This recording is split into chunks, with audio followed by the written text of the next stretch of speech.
예배 드리다가 정말 죽어도 좋겠다. 그런 생각이 들면 이제 천국 체질이 된 겁니다.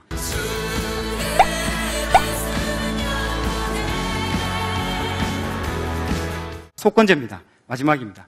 허물건자입니다. 내가 남한테 피해를 입히다든지 허물을 입혔을 때 히브리어나 아샴, 보상, 배상 반드시 보상해야 됩니다. 하나님께 혹은 사람에게 피해를 입혔을 때 드리는 제사고요.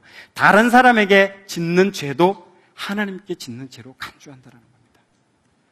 속건제사, 이거는 제사들을 드리는 것 외에도요. 그 값의 5분의 1을 대해서 5분의 1이라는 게 20%잖아요. 내가 만약에 교회에 가서 유리창 성물을 깼어요. 10,000원짜리 유리창을 깼어요. 어떻게? 12,000원으로 갚아라라는 겁니다. 이게 내가 내 형제한테 피해를 줬다? 가라는 거예요. 신약의 삭개오가 뭐랍니까? 내가 4배나 갚겠다고 토스로 내가 모든 잘못된 거 있으면 그 사람들한테 직접 찾아가가지고 다 한다. 이게 속건제의 어떤 전형적인 형태입니다. 이게 왜 하느냐? 공동체의 회복, 목적, 앙금이 생겼잖아요. 실제로 돈을 다 갚아라는 거예요. 다 갚아주라는 거예요. 실제로 얼렁뚱땅 넘어가죠. 하나님 내 용서했으면 됐지 뭐. 아니라는 겁니다. 속건제의 의미는요, 속건제는 십자가 죽음이 우리 죄 때문에 하나님께 입힌 모든 피해가 예수 그리스도의 십자가 보혈로 인해서 완전히 보상이 다 되었다는 예표입니다. 그래서 예수님의 십자가의 맨 마지막에 뭐라 합니까? 다 이루었다 이러잖아요. 그게 다 이루었다는 표현이에요. 히브리어로 보면요, 굉장히 상업적인 용어입니다. 장사꾼들이 쓰는 용어들이라. 내가 다 갚았다. 내가 너의 빚을 다 갚았다. 너희가 하나님께 입힌 피해를 내가 다 갚았다. 상업적인 의미입니다. 빚이, 너는 이제 죄에 대한 빚이 없다. 값을 지불하고 데려왔다. 내가 호세아서에 말했죠. 그 자기 아내를 데려올 때 어떻게 합니까? 돈을 다 지불하고 데려오잖아요. 자기 아내인데.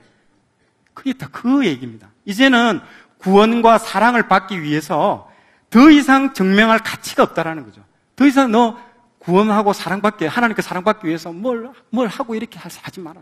우리 자녀가 생각해 보십시오. 내 자녀인데 맨날 일어나가지고 아빠 구두 닦고 한상 차려놓고 아빠 그 갈망하는 눈으로 이렇게 사랑 좀 해줬으면 좋겠는데 아빠 이러면 얼마나 내가 가슴이 아픕니까? 내 자녀인데. 우리 애 얘기를 좀 하면 막내가 있는데 지금 브라질에 가서 얘기해도 되겠다. 그래 정말 내가 좀 첫째 아들을 약간 조금 좋아했던 좀 편애했던 그런 게 좀 있어가지고요. 근데 막내가 그걸 알잖아요. 애들은 다 기가 막히게 알잖아요. 그 다음부터 애가 뭐 했어요? 제가 아빠 뭐 했어요? 와서 얘기를 하는데, 처음에는, 그래, 왜? 이렇게, 이런 식으로 시큰둥하게 말한다 너무 상처를 많이 받더라고. 그런데 나중에 이제 알겠더라고. 이게 사랑에 대한 어떤 갈구구나, 알겠더라고. 그다음부터는, 정말 계속 들어오면 안아주고, 네가 내 아들로 태어나서 너무 좋다. 항상, 너는 사랑받기 위해 태어났다. 항상 좋게 축복해주고, 더 많이 안아주고 하니까, 이제, 완전히 그게 다 치유됐더라고요. 요즘 너무 많이 치유돼가지고, 뭐 쉽게도 안 하더라고요, 이제는. 뭐 쉽게도 안 하고 뺀질뺀질하게 해가지고 하는데, 정말 그래요. 사랑받는 친구들은 사랑받고 있다라고 써져 있어요. 그래서 아무리 막 야단 치는데도 오자마자 또 앵기고 알라타고 그러잖아요. 그 사랑받고 있다는 거예요. 근데 내가 막 뭐라 하면, 아빠가 나를 지옥에 보내는 것 같아! 막 이런 아이들 있잖아요. 막. 그거는 진짜 그래요. 우리도 그런 사람이 있잖아요. 하나님 앞에 막 하나님께 내 죄를 지으면 막 하나님이 진노에 의해서 내가 지옥 갈 것 같다는 막 그런 사람들 있잖아요. 더 이상 그런데 눌릴 필요 없습니다. 왜? 속건제로 인해서 다 갚았다. 더 이상 네가 갚을 건 없다. 내가 다 갚았다. 더 이상 빚이 없다. 더 이상 하나님께 사랑을 갈구하고 더 이상 그래 하지 마십시오. 받은 은혜에 대해서 내가 이제 감사하고 영광 올려드리는 게 그걸 원하시는 겁니다. 너무 감사해요. 더 이상 내가 또 하나님 구원과 사랑을 갈망하는 게 아닙니다. 다 해주셨습니다. 이루셨습니다. 자, 주기도문, 우리가 우리에게 죄 지은 사를 사하여 준 것 같이 우리 죄를 사하여 주십시오. 이것도 속건제입니다. 빚 탕감받은 자의 비유죠. 빚을 다 탕감했다는 거예요. 용서를 받았기 때문에 나도 누군가를 용서를 해줘야 됩니다. 용서 안 해주면 어떻게 될까요? 그 신약에 나오죠. 내가 다 탕감받았는데 나와서 어떤 사람이 내한테 빚을 좀 줬어. 얘 니 왜 빚 안 갚냐 하니까 다시 이리 와 해가지고 감옥에 다시 들어가잖아요. 그 얘기하는 겁니다. 지금 다음 절. 제사가 5개가 되는 이유는요, 한 개로 통합하면 좋을 텐데 왜 이렇게 5개를 드렸을까? 하나님과 언약 관계가 얼마나 세밀하고 깊이가 있고 다양한지 아까 영상 보셨죠? 제사 방식마다 하나님과 세밀하고 다양하게 만나기를 원하시는 그 하나님을 이 제사 방식 5가지 방식동을 통해서 다 느끼셔야 된다는 겁니다. 그 외 제사들 몇 가지 언급하면요. 낙헌제. 즐거워서 한턱 내는 겁니다, 내가. 자, 모여라. 화목제의 하는 형태죠. 모여가지고 막 나눠 먹고 이러는 거예요. 수원제. 큰 은혜를 감사해서 감사제를 지내는 거예요. 위임제. 제사장의 위임식. 거제, 요제가 있는데요. 거제는 이 받드는 겁니다. 이렇게 받들어가지고 위로 낳는 거예요. 감사한다는 거죠. 요제는 뭐 흔드는 거예요. 이게 막 흔들어서 드리는 거. 이 기쁨. 디스코장에서 이렇게 기쁘고 흔들잖아요. 기뻐서 흔들. 전제는 드링킹 오퍼링입니다. 이 포도주나 기름이나 막 이렇게 다 붓는 거예요. 이렇게. 그게 전제라는 겁니다. 자, 죄의 문제를 해결하는데 4가지인데요. 소재는 빼고요. 죄의 문제에 있어서 4가지인데요. 번제는 하나님의 진노의 해결입니다. 즉, 법률적입니다. 내가 죄를 지으면 수갑 차고, 쇠고랑 차고 들어가야 되는데 이 문제를 해결했다라는 겁니다. 화목제는 하나님과의 불화를 해결한 겁니다. 가족적인 측면, 화목이 이루어지는 겁니다. 속죄제는요, 죄의 오염 부분입니다. 의학적입니다. 죄의 그 부분만 도려내는 거예요. 이렇게. 도려내서 더 이상 안 되게끔 처리만 하는 거예요.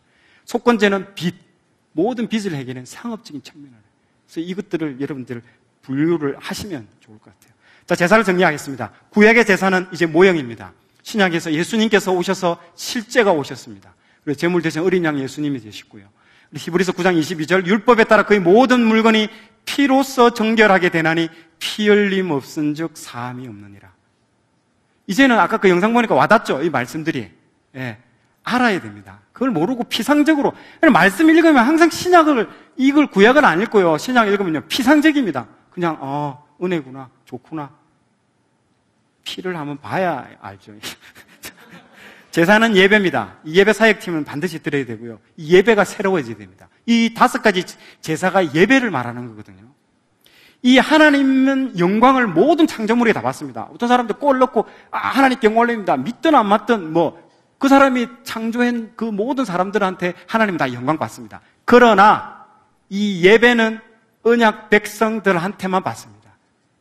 불신자한테 받지 않습니다. 믿는 사람한테만 하나님이 예배 받습니다. 모든 영광은 모든 창조물에게 다 받지만은 이 예배만큼은 그 사람한테 받습니다. 예배는 하나님과의 언약을 맺은 백성과 다양한 관계를 맺는 방식이죠. 행위죠. 그래서 은혜, 예배 보십시오. 은혜가 있고 회개가 있고 용서가 있고 화목이 있고 나눔이 있는 겁니다. 예배 보십시오. 하나님께 내려오는 것은 2개밖에 없고요. 다 올라가는 겁니다. 부등호 방식. 내가 하나님께 받는 것보다 드리는 게 더 많아야 되잖아요. 찬양 올려드리죠. 헌금으로 올려드리죠. 예배 드릴 때 보십시오. 우리의 모든 죄를 또 고백해서 다 올려드리잖아요. 내려오는 건 뭡니까? 말씀과 마지막 축도 2가지가 딱 내려오잖아요. 더 많이 올라가는 겁니다. 예배의 형식이 그런 겁니다. 하나님께 예배 드리는 겁니다. 레위기는 이 예배의 책입니다. 예배. 유대인 아이들이 왜 태어나서 첫 번째 읽겠냐면 이 아이한테 태어났을 때에 예배하는 마음을 심어주는 거예요. 아이들이 태어나자마자 하나님께 예배해야 되는구나. 그리고 예배는 하나님께 받은 은혜의 감사와 감격으로 응답하는 행위입니다. 복 더 받으려고 이렇게 다고 이게 아니에요. 받은 은혜에 대해서 이제 감사와 감격하는 겁니다. 그래서 천국에서 우리가 하는 유일한 일은 뭡니까? 예배입니다. 1부부터 100부까지 계속 24시간 계속 예배만 드리는 겁니다. 그래서 정말 예배 드리다가 정말 죽어도 좋겠다. 그런 생각이 들면 이제 천국 체질이 된 겁니다. 근데 아이고 예배 드리다가 죽겠다. 너무 힘들어 죽겠다. 그러면 자기 예배에 대해서 돌아봐야 되는 겁니다. 왜? 24시간 영원히 이제 예배만 드려야 되는데, 근데 예배에 대한 안 좋은 감정 가지고 있으면 손 내리면 안 돼. 손만 영원히 손 들고 주여 이렇게 생각해 보십시오. 얼마나 그 사람 입장에서는 이걸 언제까지 예배 언제 끝마쳐요? 좀 쉬어야지. 이렇게 생각해 보십시오. 그게 아니라는 거죠. 영원히 예배를 드리는 겁니다. 영원히 가서 우리 천국 가면. 그런데 생각해 보세요. 우리 예배 드릴 때 기쁨과 감격과 판타지 너무 좋은 것들이 생기잖아요. 그게 우리는 일부만 예배전하잖아요. 그게 영원히 이어진다는 거죠. 그 순간의 감정이 영원히 이어진다는 겁니다. 예배가. 생각해보세요. 손 올리는 거 힘들다고요? 올라가서 하나님의 영광과 임재를 보는 순간 저절로 올라갑니다. 그리고 안 내리고 끝까지 그 하나님의 영광의 그 예배를, 임재를 영원히 들었다 생각해 보십시오. 우리는 오감밖에 못 느끼잖아요. 나중에 보면요. 이 모든 세포 조직마다 다 열립니다. 그러면 그 느끼는 게요. 상상을 초월합니다. 그래서 그 하나님의 그 임재 가운데 들어간다고 생각해 보십시오. 그게 예배입니다. 예배가 새로워져야 됩니다. 따분하다. 이 1시간 어떻게 버텨야 되는데, 이렇게 자신을 돌아봐야 됩니다. 새롭게 예배드려야 됩니다. 늘 타성에 젖은 예배. 다시 한번 레위기를 읽으면 그걸 알게 될 것입니다. 제가 예배를 마치면서 제가 경북 영주에 그때 소수서원이라는 데를 한번 가봤는데요. 와, 그도 조선시대의 제사도 레위기를 모방했더라고요. 성생단이라고 있더라고요. 여기 보니까 입구에. 이게 뭐냐니까 제사 때 쓰이던 제물들을 흠결 여부를 검사하던 곳에 제단 터더라고요. 아, 이게 이 향교에서 이렇게 소수서원도 이런 식으로 하더라고요. 그 들어가니까 물두멍도 있어요. 손 씻는 데도 있고. 우리 진짜 레위기의 제사를 그대로 귀신들이 모방하잖아요. 똑같이 흉내내더라고요. 깜짝 놀랐습니다. 이거 보고.